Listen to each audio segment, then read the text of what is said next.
Large animal health seems to be one of the topics that people want to know more about, and Doc, you can lend a lot of credibility. And so, tell us a little bit about yourself and your background as it relates to large animal health and welfare.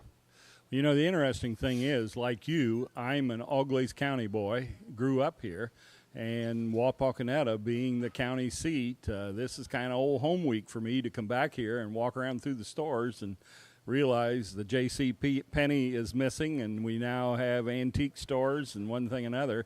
So I've had a delightful time walking around just looking to see what's here. I grew up in Waynesfield on a family farm with my father and 4 brothers and mother, and a general livestock farm, and then ultimately went to the Ohio State University College of Veterinary Medicine and graduated with my wife, who's a veterinarian in veterinary practice. We then set up a practice in Urbana, Ohio, and have been moderately successful. And today, I'm part of the Ohio State University faculty training fourth-year students on how to do farm practice. Well, you know, that's interesting. When you talk about farm practice, a huge difference between farm practice and, say, small animal. There is, and yet when they talk about there's being a real shortage of food animal practice veterinarians, and in fact, it's a shortage of rural veterinarians that are prepared to do lots of farm animals, but can see that farm dog or whatever that needs neutered or needs vaccinated, needs its rabies vaccinations or whatever. So there's really a shortage of veterinarians that are willing to work in small town America and call on farms in the country. Well, you know, growing up on a farm myself, and you know, being around the dairy industry all my life, you know, it takes a special breed of veterinarian to get called to the farm in the middle of the night to deliver that calf.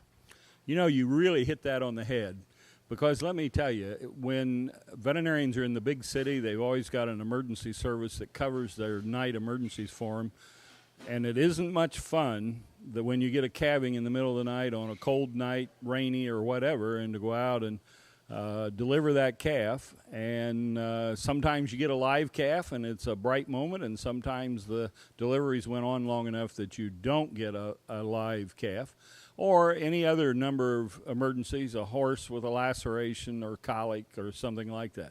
So you're right, it's not a 40-hour week for a rural veterinarian. Well, you know, not only are you in practice working at The Ohio State University and teaching fourth-year veterinary students, but you also have written a book. Well, if you want to know the truth, I've written 8 books, working on my 9th. 8 of them, or 7 of them, are about technical things that relate to care of cattle and pigs. And then I have one book that tells about the stories, the predicaments that I've gotten myself into on rural America working with animals. And it's called The Stories from the Land of Milk and Honey. Well, you know, it's interesting. It's important that people understand that there's more to animal agriculture than making sure that the animals are fed on time and that they have water. Absolutely. Of course, you can imagine the health issues and that sort of thing that can occur with those animals. But veterinarians are even more tuned in to preventive medicine than they are in the human field. And a primary mission is to counsel farmers on how to feed their animals, the vaccinations that's required, and management practices that'll prevent a lot of the illnesses that might not occur.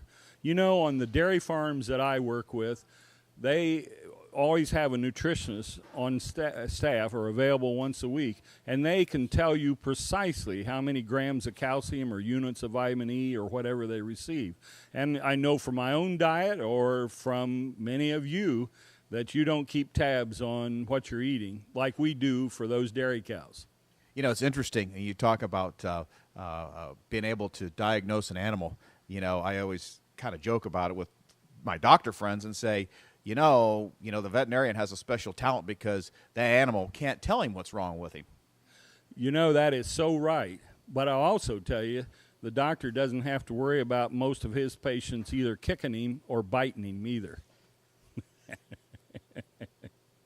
It's always a pleasure to talk with you, Doc. And there's always issues as we go forward with animal agriculture. What are a couple of the issues that we see now in large animal agriculture that you, as a veterinarian, are dealing with?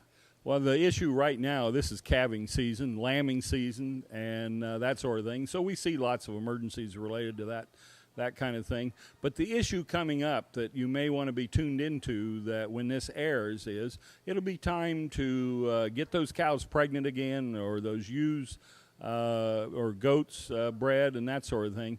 And I can tell you, one of the important things is to talk about who's going to be the papa, who's going to be the sire for those cows and that sort of thing.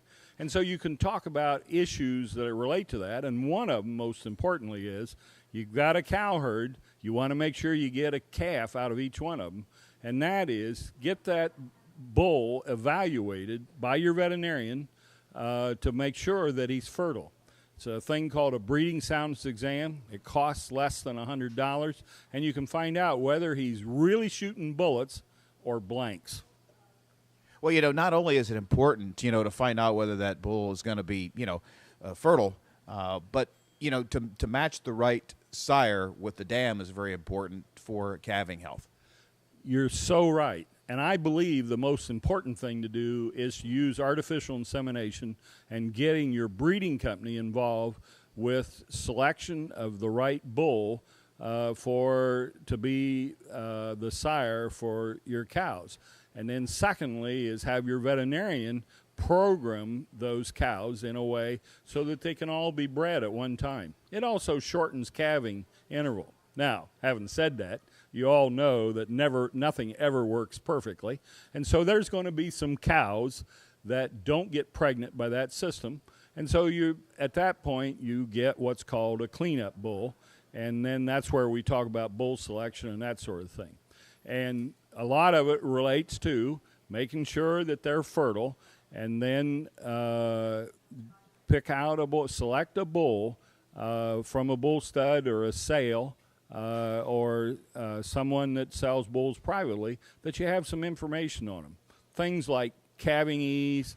There's a thing called progeny testing in the dairy industry. It's predicted difference as far as milk production. There's a number of statistics that you can use to help select that bull. Doc, thanks for being with us today, and look forward to your vast knowledge and insight on a regular basis here on the show. It's my pleasure to be here. Now, you call it vast knowledge. Now, I'm not sure about that, but I will tell you what I know. Doc, thanks again. Thank you. We'll be back with more right after this.